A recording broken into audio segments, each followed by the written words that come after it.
it's really hard to optimize something if you don't know who owns what and what it does. What percentage of your applications do you have engineering headcount to redesign and re-architect, right? And we just continued to build and build and build more features because they had such high ROI and helped organizations really get the most out of cloud spend. You can use AWS efficiently and effectively, and it's going to scale with you, and it's going to provide you the opportunity to change your cost structure over time to serve your business. And what can we do to accelerate FinOps with AI? Hi, everyone, and welcome to a new episode of our podcast. Today, we have a very special guest that you will probably know from your updates, especially if you use AWS.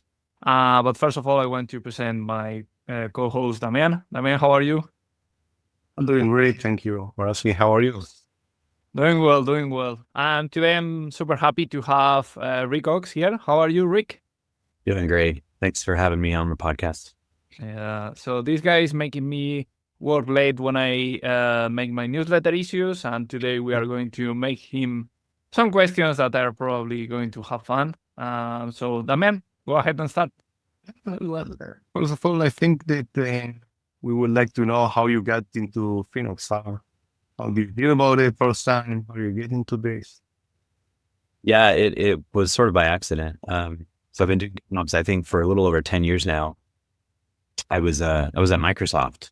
I spent 13 years at Microsoft, and I had kind of started as a build engineer, kind of going up through the ranks to do resource management, IT, asset management, and then build. I was doing a lot of build engineering, and I had sort of matured in my career up to the point of owning data centers. And I was doing a data center migration project, kind of as a project manager. And halfway through our migration project to move to a new data center, Azure became really popular. And we're like, okay, IT leadership wanted us to stop moving everything to new data centers and move to the cloud instead. So we had this big lift and shift project that they wanted me to project manage. And I started migrating a significant portion of non-production workloads to cloud.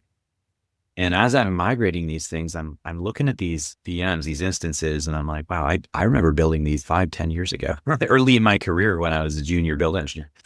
And I'm like, nobody's using these. This is a waste of money. This is so inefficient. And so I went to leadership and I'm like, hey, we shouldn't be migrating these. This is not an efficient use of time. And they're like, hey, we have lease renewals. We have to get out of these buildings by a certain time. Just go. Just do it anyway. And I'm like, all right, but I want you to promise me after this project is over, I can do an audit and build a dashboard to show all of the waste. And they said, okay, fine. So we migrated out of the data center. We got out with like 12 hours to spare before the lease renewal was due. So it was pretty hectic. And then true to their word, they supported me in building a dashboard and set up reports to show waste and right-sizing opportunities for VMs. And this was like 2014 timeframe. So I built this dashboard and went around to the different business units and worked with them to understand the data and to go take and capture that waste, that money. And it was extremely successful. We saved over, I don't know how many figures, 9 figures in a month, in a year.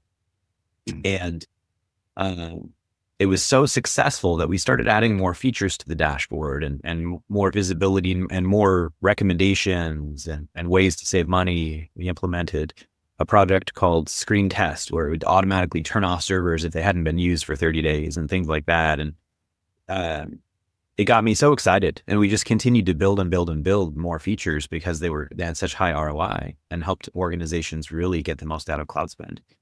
And then I sort of like look back on that time and I was like, wow, I was kind of doing product management even back then, but also leading a FinOps practice before the FinOps word even existed. And so that matured and I went and I joined Turbonomic and I spent 4 years there redesigning and working on their right-sizing engine and the automation capabilities there. And I've been at AWS leading the optimization product team for the last 3 years or so. And so the journey has sort of matured and extended, but what's interesting is it's the same problems. We're still talking about right sizing, still talking about recommendation, still talking about waste cleanup, and 10 years in the same conversations. But I mean, they have changed in maturity and execution, but the problems haven't really changed. So it's fascinating. And it's correct. From 2014, wow, 5 years before the FINA Foundation started, And well, talking about the Finops Foundations, today I found out that you have a role there. Can you tell us a little bit about it and Yeah, what is it? And absolutely. I sit on the technical advisory council of the foundation. And in the council, we all meet on a regular basis to talk about the framework, to look at feedback, look at where the industry is going. The council has representatives from all the major cloud providers. It has practitioners. It has representatives from a few of the big third-party products as well, from the FinOps products as well. So we want to make sure that it has like a really well-rounded set of opinions in there, so we can all really provide tons of checks and balances and have a lot of opinions that we can figure out and make sure we're serving the practitioner communities. It's a fun role. I really enjoy it. I enjoy the foundation a lot. I think the folks in the foundation are fantastic and just a pleasure to work with. No, that's great. And since you have this role, and based on your large experience of well doing this FinOps practice, even though it wasn't called that way before, when you were doing it, what do you think is going to be the problems of the next 5 years, for example, in FinOps? Because you said the problems are repeated all over again, and the right sizing opportunities and all this stuff, it's been there forever. But do you think it's going to be new problems? And if you do so, which ones are going to appear in the next, I don't know, 3-5 years? I think optimization will evolve. I think the core parts of it will have a lot of similarities in the next 5 years. I think we'll still see recommendations. I think we'll need to continue to see recommendations evolve as far as context and accuracy goes. Mm-hmm. Right now, recommendations are technically accurate. From a mathematical and scientific perspective, we've gotten to the point where they're not wrong. They won't hurt things, right? From CPU, memory, disk network, I/O, throughput, inventory, CPU performance metrics. These are all in our right sizing models now, and we've gotten to a point where an engineer looking at a recommendation can't really point to a reason why they're wrong unless there's context that is not factored in. Say, I'm running SAP and it has a certain instance type that it requires, or if you have other business requirements or application context requirements that need to be factored in. So I think that's a big part of it. Automation is certainly something that is going to continue to evolve. We've had automation in the industry for a long time now. Again, back to Turbo. Turbo's been doing automation for years and years and years. I think we're going to start seeing automation become a little bit more adopted. I think as more companies get past the visibility maturity curve and really start to understand their unit costs or cost per business, whether that's business unit or app team or org structure, what have you, that visibility is required. It's really hard to optimize something if you don't know who owns what and what it does, right? Mm-hmm. And as more companies find that maturity on visibility, we're going to see optimization really gain some more legs. And I think a lot of companies, to circumvent this need for technical understanding of these resources and the architecture side, they really focus on commitment optimization in just great adoption, maturity, and commitment optimization for savings plans and RIs and all of these sorts of things. But really, that's only half of the puzzle, right? Resource optimization, utilization optimization, architecture optimization, the amount of savings and cost efficiency we can get out of that side of the optimization game is comparable. I consider them kind of two halves of the whole, and we have to do both together. And so, that 5-year vision is a more complete and mature set of resource utilization optimization capabilities, and seeing customers really take that more seriously and have programs that are much more focused on end-to-end resource configuration and optimization. And it's not just like deleting unused resources. It's about, hey, there's 900 instance sizes in AWS. Which one are you going to use? And it's not just go to the next generation. It's a deep, strong understanding of the performance differences of each family and the right fit. So there's a lot of maturity to go get. And again, like we said, same conversation. Which instance type do you use? It's the same question we've been asking and attempting to answer for a decade now. And I'm excited to move past it. This is one of the things we tried to do. We launched a bunch of stuff in the last few weeks. We launched in Compute Optimizer a bunch of new idle recommendations. This one was fun because the 2024 survey data from the Finops Foundation, the number one issue was, our focus area for practitioners was waste cleanup. And the number two is commitment management. So what did we launch this year? Number one, we launched a new consolidated idle cleanup capability in Compute Optimizer. And number two, we launched a brand new savings plan analyzer commitment tool to do all of the analysis for you on your commitments. So boom, the top two most important and largest amount of time spent for FinOps teams, we just launched products. So hopefully the next survey, those aren't the top two things that they focus on because we've automated them and we built tooling around them, right? That's excellent. I mean, I love the things that you are doing, and also to understand a little bit about the problems and that you are tackling, the questions, and you're totally right. Always the same question. I still think that there are companies that still don't understand that they need this role, right? The financial. They're trying to. They don't see that they need to hire one or hire a company. They're fighting it, or they think they can get a tool or something like that. It's enough. This is one point that I hope that it will change, and what you say also about the commitments. Of course, first to do right sizing, right, or do re-architecture before you commit, because then you will be either over committing or committing wrongly. Like I tend to tell customers to do both at the same time.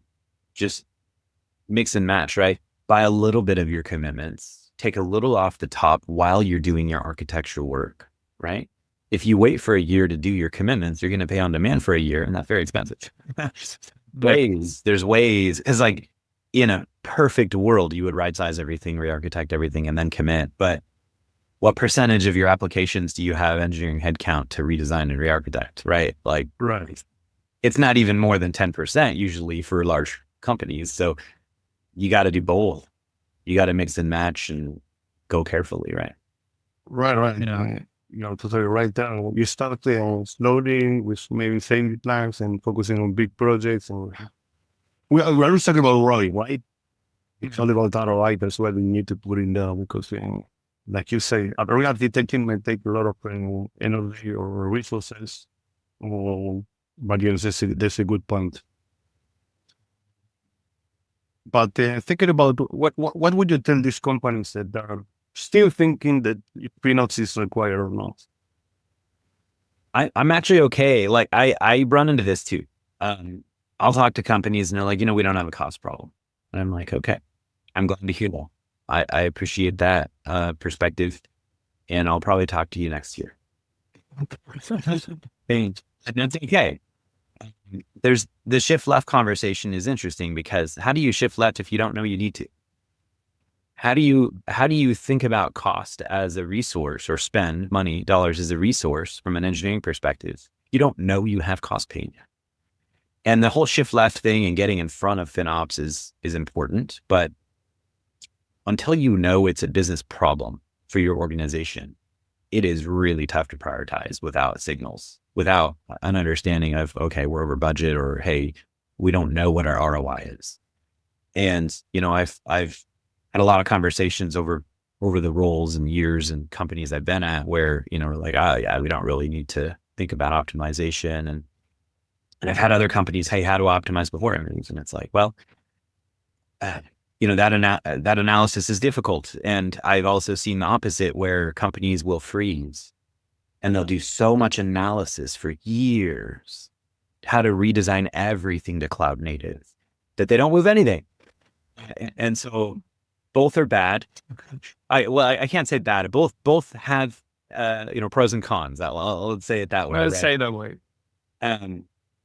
Because you can have paralysis by analysis. You can just sit there and kind of strain against the problem for a long time and not making progress. And failing fast, I'm a huge fan of, and learning as you go, and because that's what creates expertise. That's what creates heroes in your organization, people that step forward and do the work to learn the lessons and feel the pain, right? Yeah, definitely. You cannot be making the mistake of the analysis paralysis. You have to iterate fast and fail fast and learn. Because a lot of, even though we are engineers and we try to do things exactly and precise, they're all a lot of things are A/B testing and see if it works or not, and going to the hands-on work. And yeah, that's a very interesting thing. And I also can relate on the commitment versus right sizing thing. I had an experience with a company that made probably one of the best commitment exercises that I have seen. Yet they had a major problem with S3 buckets. That was super dummy to do. Like it just needed to put a life cycle rule. And that's it. That they wouldn't need almost anything to do. Even though on the commitment side they were like a perfect combination of reserve instances and savings plans. And I was like, I could never do it better. I was like, yeah, I check it. It was amazing. Yeah. I mean, that's why we built the cost optimization, is to pull right sizing and commitments together into a single screen to show people that you need both. The amount of savings you get from right sizing can be pretty similar to the amount of savings from commitments. So do both, right? So now that you're talking about this, and I'm curious to see, and I'm not sure how much you can tell, but this is probably fun. So when people in the AWS teams, in the AWS services release a new service, with all the new costs and all the new structure and all new services, even though in Rainbed it seems to be noticed that there wasn't any announcement in terms of new services, so they are maturing new things, which I think is also great. But when a new service comes, how do you approach it from your team? That's I'm curious to see. Happy to share a little bit about how my team thinks about prioritization, how we think about the experience customers have when it comes to configuring, services most optimally. I would say that, like, from a very high level perspective, my team is not about savings. It's actually about performance. And this gets lost a little bit sometimes because we talk about costs so much, but we actually want all of our customers' environments to first be high performant. And the whole point of running your application in cloud is that it can scale. It can meet customer demand spikes that maybe were unplanned or unexpected. Mm-hmm. And so all of our tools, Compute Optimizer, Cost Optimization Hub, like all of the recommendations we build, they're actually all of the analytics we do and the science and the models and the ML work is all about performance. So we study exhaustively the CPU performance differences between different models. We nerd out on that. We've got some incredible scientists in our organization that spend a ton of time on this. And we're looking at benchmarks. We do our own benchmarks. We compare them against real world usage numbers. We focus so much on performance. And it just so happens you save money when you focus on performance because you use faster processors and you can lower processor counts and still get better latency and better performance out of your apps with less cores. And so you see a lot of savings out of our products, but the recommendations are actually how to provision correctly for max performance. So Compute Optimizer, sometimes I get on a call with customers and they call it Cost Optimizer. And I'm like, no. It's Compute Optimizer. It optimizes the compute performance of your resources. And it just so happens to save you money by not blindly over provisioning. So when we talk to customers, we're thinking first about how do we serve their needs by providing services and products and capabilities so they can run a great app. That's the first goal. The second goal is, hey, you can use AWS efficiently and effectively, and it's going to scale with you, and it's going to provide you the opportunity to change your cost structure over time to serve your business. And when a new service is launched or a new feature is launched, we talk directly to customers. How are you configuring it? What's important to you when you're thinking about how to build with this service? Is there an opportunity to mistakenly over provision? Is there an opportunity to set a policy boundary that's incorrect or leads to unexpected cost increase? And so we look at how easy is it to fix that? Is it something that engineers need help with? Is it something that if we were building a recommendation, it would be easy to take that recommendation? Because there's a big difference between a recommendation that requires 2 or 3 clicks to execute versus one that takes the re-architecture of an entire product. So we think about that exhaustively. We think about, hey, what percentage of the customer's cloud bill is impacted by this resource? And then we also think about, hey, when we work with this service team, is this service team really experiencing feedback from customers where they're like, hey, this is a great service, it scales really well, but we have low visibility on cost. And then we really like working with the service teams, especially like when those service teams sometimes come to us and they're like, we want to build a recommendation. We're like, come on in, like, let's work together. And so we get the privilege of sort of working across all of AWS. And I mean, we built the new idle recommendations of the EBS team, the ECS Fargate team, right? Like, so we work with all the RDS team, the Aurora team.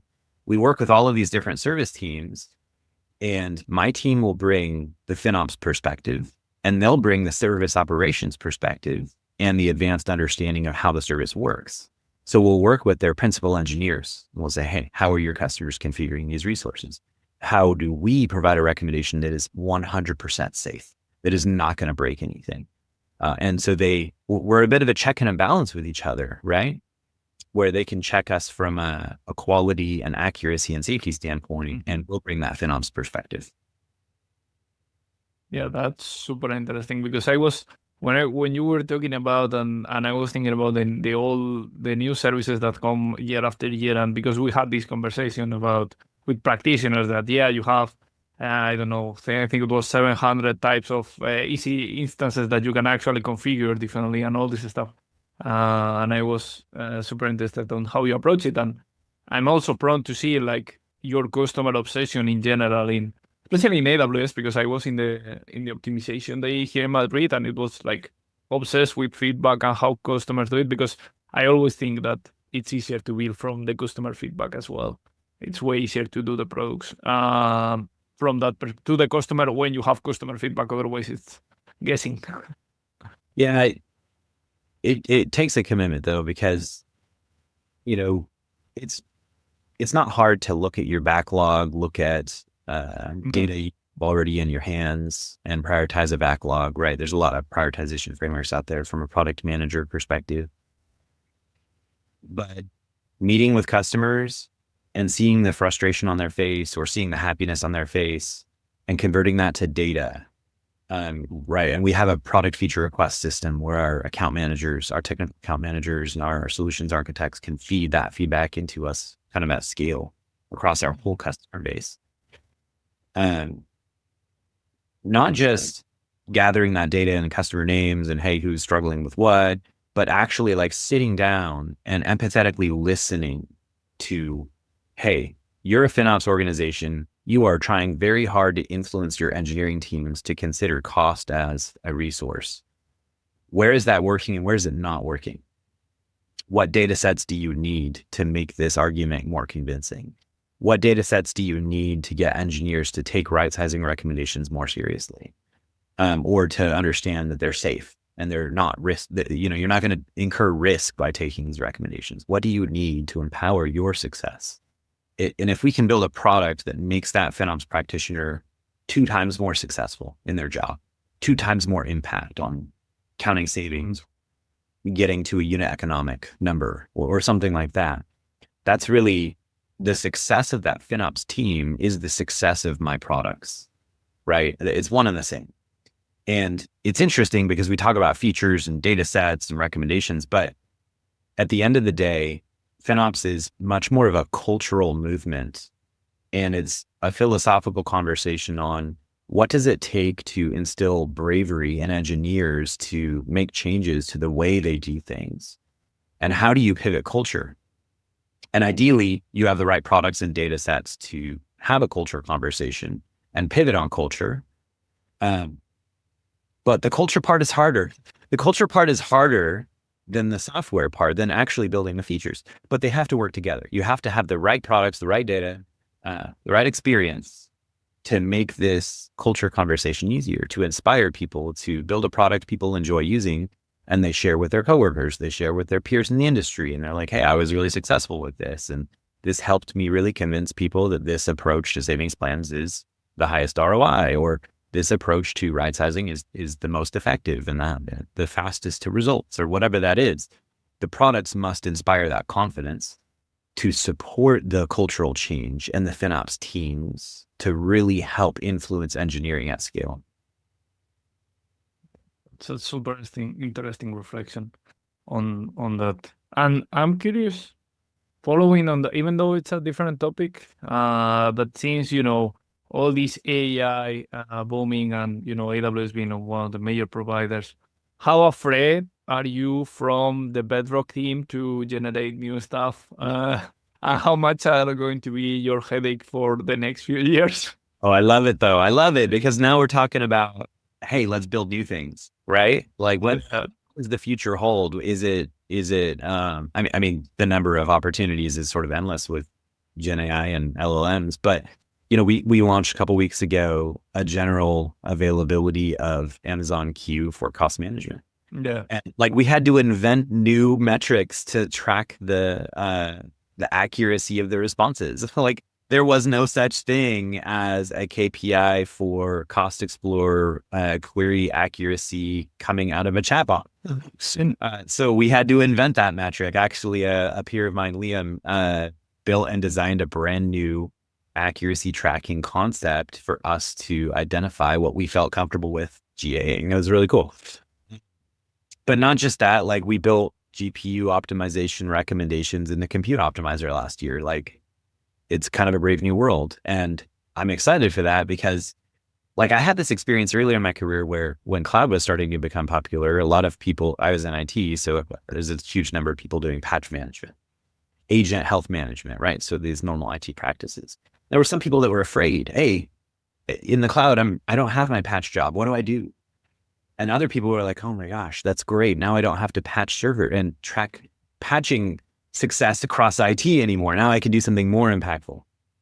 And if you embrace change and are excited about the capability of new technology like LLMs and Gen AI, you can scale yourself and your impact, and especially FinOps, right? If we talk about the culture change and helping explain the impact of recommendations and right sizing and cost as a service, or as a resource to engineers, what if we take LLM capabilities to explain the recommendations and explain this does take into account CPU performance differences, and here's the result. And what can we do to accelerate FinOps with AI? Or again, on the flip side, using AI to do FinOps, as far as like, what are we optimizing in the AI space, right? Are we going to build recommendations for Bedrock? Right. I don't know yet. Like we're working on it. We don't know what that looks like, right? I get more excited about these developments than I get worried, because if we're still working on the right sizing problem and getting people to take recommendations 5-10 years from now, I think that we've probably not done as well as we could have, right? Mm-hmm. AI to advise on AI recommendation. It's the endless loop. You can do endless loops. It's kind of already there though, because like our GPU right size recommendations, right? We use models to do that. So it sort of is AI for AI a little bit. So yeah, it never ends. It's like AI for FinOps for AI, and then the cycle will start again. It's super fun. Actually, I'm very happy you said about all the cultural movement, because it made me think that you're correct, right? We need to talk about the culture and about the need, because at least me, I'm always looking for the better, for the best performance. I really want to buy the best. So I guess all the engineers are the same, because now they have all these toys, right? It's like their shop that you open to them, and they want to use the better or the best. And only these discussions will help make them think different and think about not having the best toy, but the most efficient for the company from business perspective as well. And we have to lean in on that, right? Engineers are, I like this one. I've heard this one, a few different folks talk about this, but engineers are lazy. I would say engineers are efficient. Engineers are good at finding the fastest way to accomplish something. And so if we can help engineers get to the most performant and efficient resource configuration types and sort of deliver that to them and make it easy and trustworthy, they'll take it. And there's this push and pull when it comes to optimization where I see it's this cultural thing where sometimes I meet with a company and we show them our recommendations and they're like, well, we can't take these. And we know our systems and you can't tell us what sizes to use because you don't know our systems and we do. I see that response and we need to do better building trust. And then I also see the other response where it's like, oh my gosh, this is so much more efficient and I love efficiency. And it's a big part of how we build great services. And there's buy-in.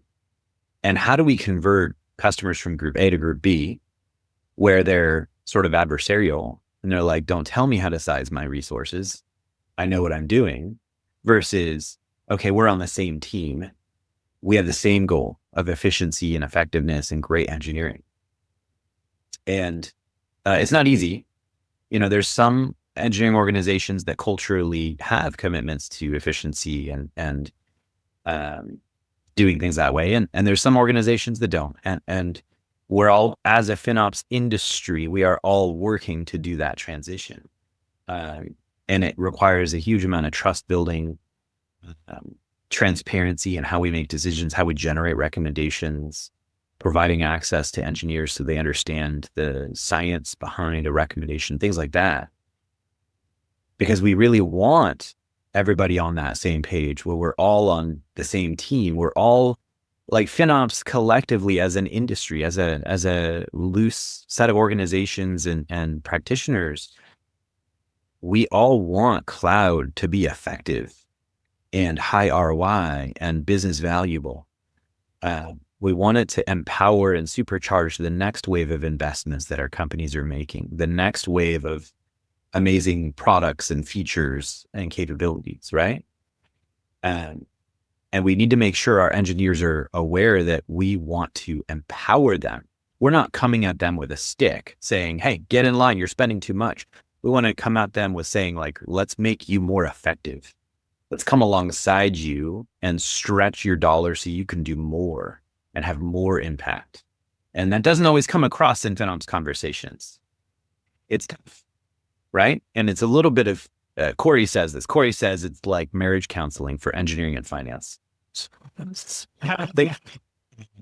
I like that quote, but I feel a little bit more empathy there. I feel like it's more like, how can we be the supporting staff for a great engineering team? I feel that way myself too. My engineering teams that I am counterparts with, how can I make sure they understand their impact when they're building something efficient or cost effective for their customers? If I can bring some engineers into these customer conversations, I do, and they get to see the excitement and the interest on the face of the customer when they see a big problem area that they're struggling with is now solved. And that's important, because if you can get engineers excited about their increased impact by thinking about cost, an excited engineer, an impassioned engineer is an engineer that builds an inspired product. Totally agree. Coming from the engineering background, totally agree. Engineers need much more. So now it's more like a mandate or something that we have to shift left, and engineers have to do everything, instead of helping the engineers do their job better and measuring them because of their impact, instead of saying that, yeah, you are wasting too much money. And I was like, Okay. No worries. I will, Okay, I well, will turn, I will tear down everything. No worries. It will be fine for me. Yeah, $0. Everything just okay. size everything to a T2 Nano. And then Yeah, you're done. yeah, Right. I think we yeah. have, I think we have a new quote. We are on the same team. We need to add it to the everyone of the podcast.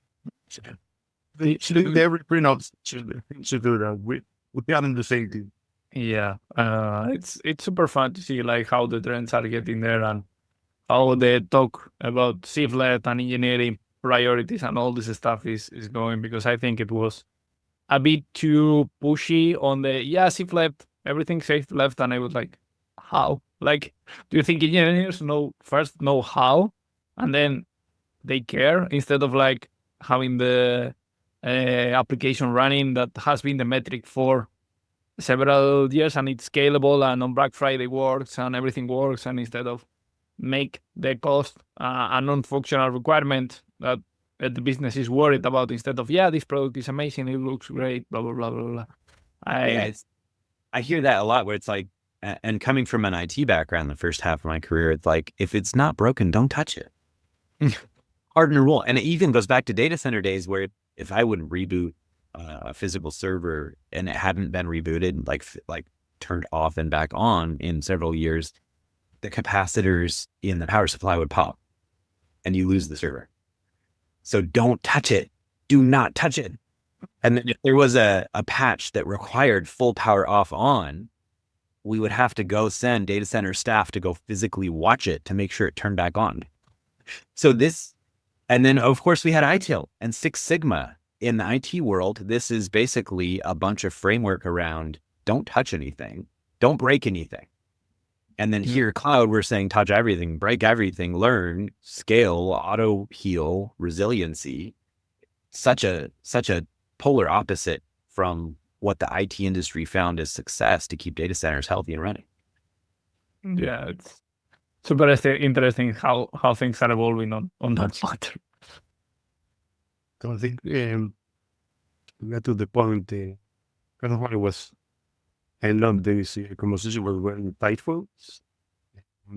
But we would like to ask you, what do you, now that we are in Christmas time, what do you wish for the Pinos, or what would you like to see next year? What are the thoughts? What would I like to see next year? I would love to see FinOps teams finding that next wave of success with right sizing. And I'll tell you, the number of optimization conversations I have with customers, FinOps teams, engineering teams, it continues to be one of the top conversations in all of cloud. Only sort of passed by AI right now. But over the last 5 years, it's generally been, and maybe Kubernetes before that, but it's largely been like, people love talking about savings. Love it. It's a fun conversation. The numbers are big. The savings numbers you see in the tools are huge. We look at metrics. We look at how many people are looking at the savings numbers. It's really big versus the number of people taking the recommendations. So people love to look at huge savings numbers and talk about it, get excited about it. Yet we still see a very large gulf between the people that look at the savings numbers and the people that take the savings numbers.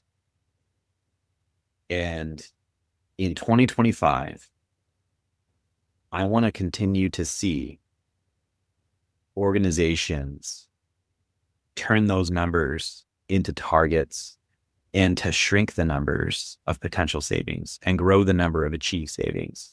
And there's a lot of work we have to do on the KPI side. There's some companies that have built interesting KPIs there. I want to see some standardization of optimization KPIs. I've got some ideas for what they could be. I also don't really want to define them. I want to see what customers come up with and define as their exit criteria for optimization. And I really want to see in 2025 the needles moving. I've seen the needles moving. There's a handful of companies that are extremely mature in FinOps that have taken a bunch of right sizing recommendations and are very serious about it. That being said, it still totals a fraction of the potential. So I want to see that spread. I want to see adoption of recommendations really become a standard practice for FinOps teams. Wow. That's a great wish. I love it. I really love it. I think the KPI conversation is going to be sticking for I guess ever. I think it's the business related stuff, and seeing more achievements and see what companies can do. It's going to be amazing in 2025, especially now. Even though I think it will be maybe more in 2026 when they break the budgets with AI in 2025. So then in 2026 they have to apply the Finops. So it will be fun as well in 2025. 2025 Gartner reports, it went from 30% waste to 2%. Let's see. Let's see how she ends. I highly doubt it, especially with AI. All right. So Rick, it's been a pleasure to have you here. I think it was a lot of insightful stuff. Let's see if we can probably meet next year. And Merry Christmas and have a great New Year. Thank you so much. Thank you, Victor. Thank you, Damian. Thank you for being here with us. Happy New Year, everybody.